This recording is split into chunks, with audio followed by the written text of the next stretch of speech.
সাবেক রাষ্ট্রপতি আব্দুল হামিদের বিদেশে পালিয়ে যাওয়ার ঘটনায় জড়িতদের আইনের আওতায় আনতে না পারলে পদত্যাগের কথা জানিয়েছেন অন্তর্বর্তীকালীন সরকারের স্বরাষ্ট্র উপদেষ্টা অবসরপ্রাপ্ত লেফটেন্যান্ট জেনারেল জাহাঙ্গীর আলম চৌধুরী। বৃহস্পতিবার দিনাজপুরে ডিসি অফিসে এক বৈঠকে মন্তব্য করেন স্বরাষ্ট্র উপদেষ্টা।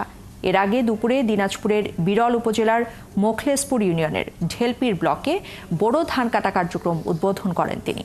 এ সময় ভারত পাকিস্তানের সংঘাতে জড়ানো নিয়ে তিনি জানিয়েছেন, বাংলাদেশের সব সীমান্ত এখনো নিরাপদ, এখানে কোনো সমস্যা নেই, খুব ভালোভাবেই ধান কাটতে পারবেন দেশের কৃষক। বৃহস্পতিবার দুপুরে দিনাজপুর জেলা প্রশাসকের সম্মেলন কক্ষে একটি বৈঠক শেষে স্বরাষ্ট্র উপদেষ্টা জাহাঙ্গীর আলম চৌধুরী বের হয়ে এলে তাকে ঘিরে ধরেন বৈষম্য বিরোধী শিক্ষার্থীরা। এ সময় সাবেক রাষ্ট্রপতি আব্দুল হামিদের বিরুদ্ধে হত্যা মামলা থাকার পরেও কিভাবে তিনি দেশ ত্যাগ করলেন জানতে চান তারা।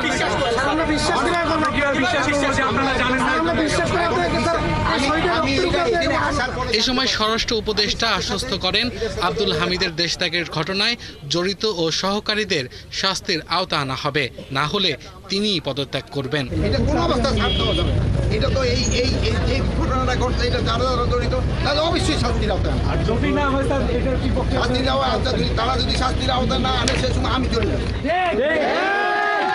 আরেকটি অনুষ্ঠানের সীমান্তে অনুপ্রবেশ বন্ধে কি উদ্যোগ নেওয়া হচ্ছে এ বিষয়ে জানতে চান সাংবাদিকরা।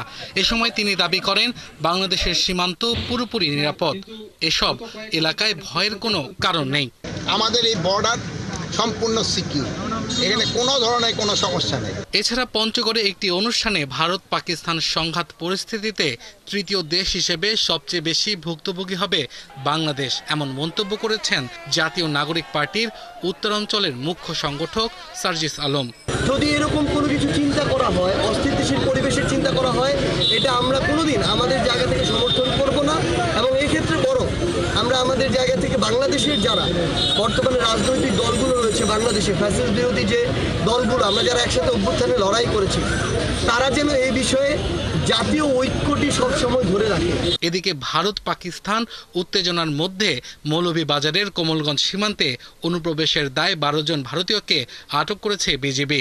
জিজ্ঞাসাবাদে তারা জানান, 5 বছর ধরে ভারতের আসামে বসবাস করছেন তারা, কিন্তু হঠাৎ পুলিশ তাদের ঘরবাড়ি ভেঙে দিয়ে হেলিকপ্টারে করে ত্রিপুরার মানিক ভান্ডার এলাকায় নিয়ে এসে বিএসএফ এর হাতে তুলে দেয়। এই বিষয়টা আমাদের নজরে আসার পরপরই আমরা আমাদের বিশেষ করে মৌলভীবাজার জেলায় যে 5টা থানা আছে, সেই থানা এলাকায় চেকপোস্টের সংখ্যা বৃদ্ধি করা হয়েছে, টহল বৃদ্ধি করা হয়েছে, যে নতুন কোনো ব্যক্তি বা গোষ্ঠী কোনো গাড়িতে করে হোক, প্রাইভেট কারে হোক, সিএনজি হোক, পায়ে হেঁটে হোক, দেখলে তাদের জিজ্ঞাসাবাদ করা হচ্ছে।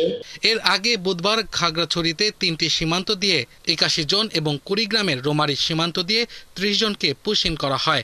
এছাড়া ভারত থেকে ফেরার সময় ঠাকুরগাঁও সীমান্তে আটক হয়েছেন 10 বাংলাদেশি। আব্দুল আল মামুন, 71।